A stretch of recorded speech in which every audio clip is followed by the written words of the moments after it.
آپ کی بڑی مہربانی ہوگی۔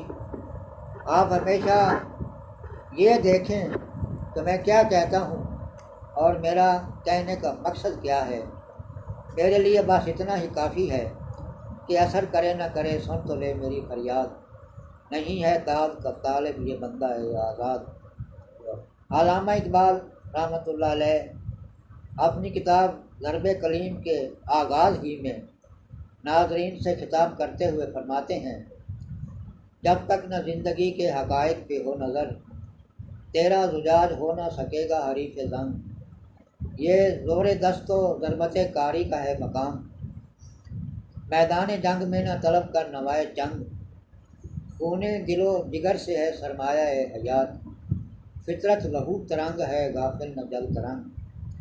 ان اشعار میں علامہ صاحب نے اپنی قوم کو یہ درس دیا ہے اور کچھ زندگی کے حقائق انہوں نے بیان کیے ہیں کہ جب تک ان پہ نظر نہ رکھی جائے اس وقت تک کوئی قوم بھی کامیاب نہیں ہو سکتی۔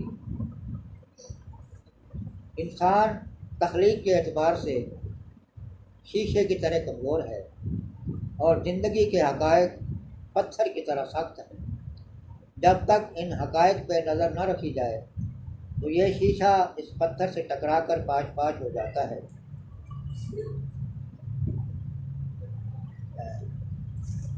کیونکہ زندگی آرام کا نام نہیں ہے، سکون کا نام نہیں ہے، زندگی مسلسل جد و جہد کا نام ہے۔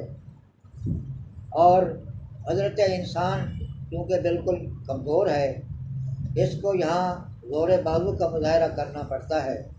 اگر یہ آسائش پسند ہو جائے، آرام طلب ہو جائے تو پھر بات نہیں بنتی، کیونکہ قرآن پاک میں بھی فرما دیا گیا ہے کہ خلق الانسان ضعیفا، کہ انسان کو کمزور پیدا کیا گیا ہے۔ جب انسان پر تان آسانی مسلط ہو جائے اور وہ جد و جہد سے آنکھیں چرانے لگے تو پھر وہ زندگی سے بھی دور ہو جاتا ہے۔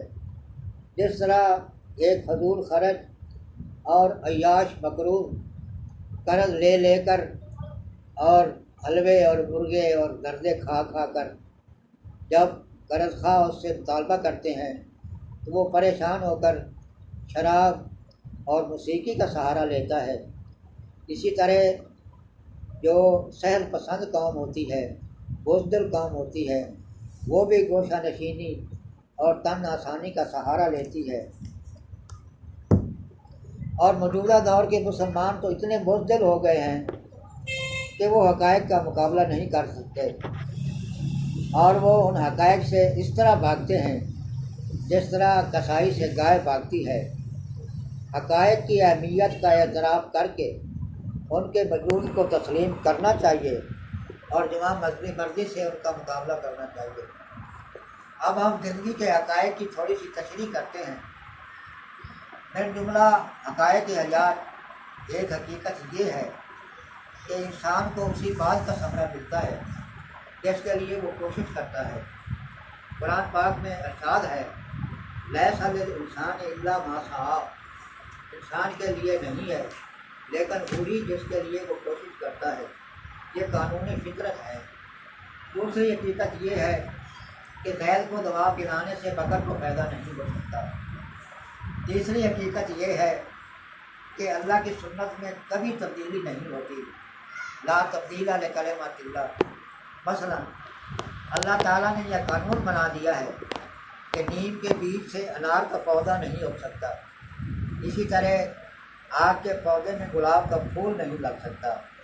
از مقافات عمل کافر بچاؤ، گندم از گندم برویت جو از جو، مولانا وہ فرماتے ہیں کہ گندم کے بیج سے گندم ہی پیدا ہوتی ہے اور جو کے بیج سے جو ہی پیدا ہوتا ہے۔ لیکن میرے دوستوں کو یہ یاد رہے کہ اللہ تعالیٰ چاہے تو اپنا قانون بدل بھی دیتا ہے، وہ اپنی سنت بدل بھی دیتا ہے۔ مثلا آگ کا کام ہے جلانا، اس میں کوئی تخصیص نہیں ہے، نسب و نسب کی کوئی تخصیص نہیں، اس میں امیری غریبی کی کوئی تخصیص نہیں، نیکی اور برائی کی کوئی تخصیص نہیں۔ اگر کوئی آدمی صائم الدہر ہو، قیم اللیل ہو، متقی ہو، پرہیزگار ہو، لیکن جب بھی وہ آگ کی ذات میں آئے گا تو وہ آگ اسے جلا دے گی، یہ قانون فطرت ہے۔ لیکن اللہ تعالیٰ اگر چاہے تو وہ اپنا قانون بدل بھی دیتا ہے اور فرما دیتا ہے قومنا یا نارو کونی بردم و سلامن علی ابراہیم، اگر وہ چاہے تو آپ کو سلامتی والی اور ٹھنڈک بنا دے ابراہیم علیہ السلام کے لیے۔ اور جو اللہ تعالیٰ کے ہاتھ میں سارا کچھ ہے، ام الکتاب اس کے ہاتھ میں ہے، یم اللہ ما یشاء یثبت وعندہ ام الکتاب، اللہ تعالیٰ جسے چاہے اسے ملا دے اور جسے چاہے اسے لکھ دے، اس کے ہاتھ میں ام الکتاب ہے۔ اور جو مرد مومن ہوتا ہے وہ بھی تصرف کر لیتا ہے اس کائنات میں، اس عناصر کی کائنات میں مرد مومن بھی تصرف کرتا ہے۔ اور نائب حقدر جہاں بودن خوشس بر عناصر حکمراں بودن خوشس، علامہ صاحب فرماتے ہیں کہ عناصر پہ حکمرانی کرنی بہت ہی اچھی ہے۔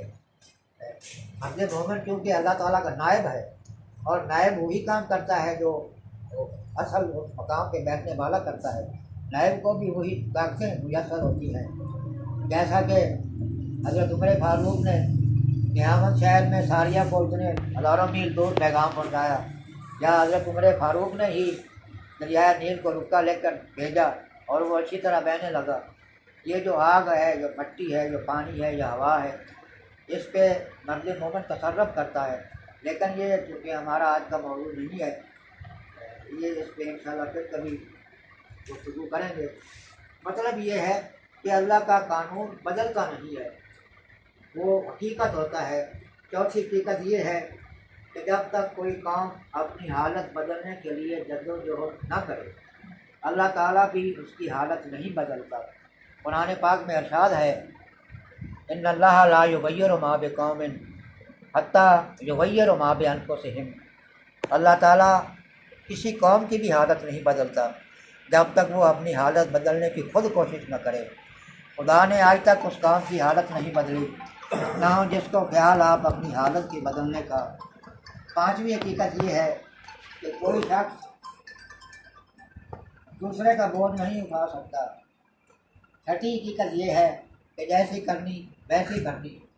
اگر انسان نیک عمل کرے کہ ان کی جزا، ان کا اجر نیک ملتا ہے، اور اگر برا کرے گا تو اس کا اجر برا ملے گا، یہ قانونی فطرت ہے۔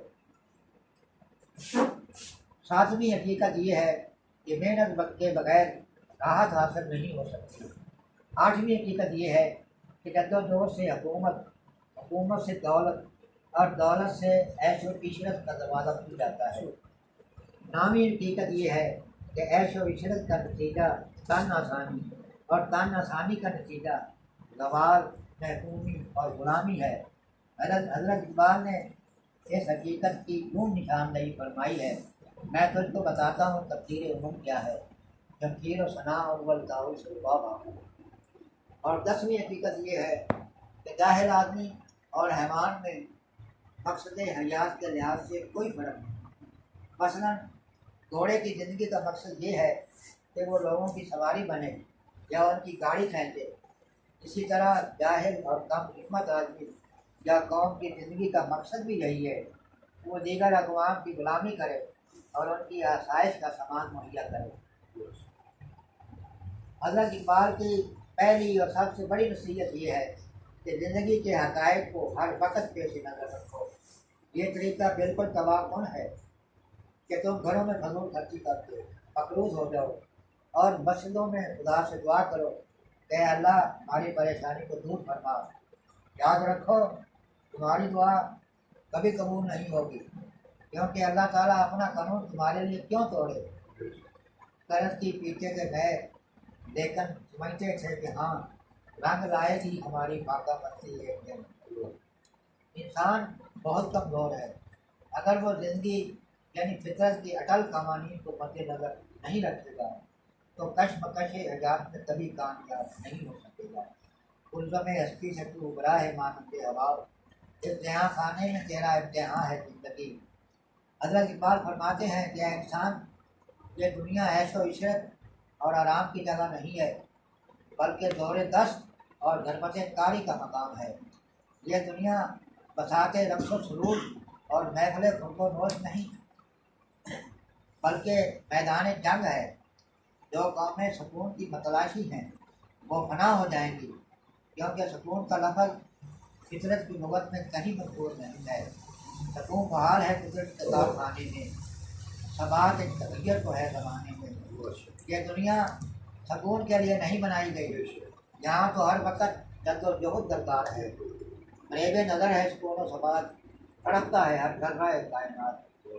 جب یہ ثابت ہو چکا کہ یہ دنیا میدان جنگ ہے، تو پھر انسان کو یہاں اپنی طاقت کا مظاہرہ کرنا چاہیے اور ضرب پہن پر نمونہ دکھانا چاہیے۔ اسے نوائے چنگ و رباب کی تمنا نہیں کرنی چاہیے۔ اس دنیا میں وہی قوم عزت کی زندگی بسر کر سکتی ہے، یعنی سرمایہ حیات انہیں کو مل سکتا ہے جو رات دن انہیں دل و جگر پیتی رہتی ہیں، یعنی جدوجہد کرتی رہتی ہیں۔ کیوں؟ اس لیے کہ فطرت لہو ترنگ ہے، جل ترنگ نہیں ہے۔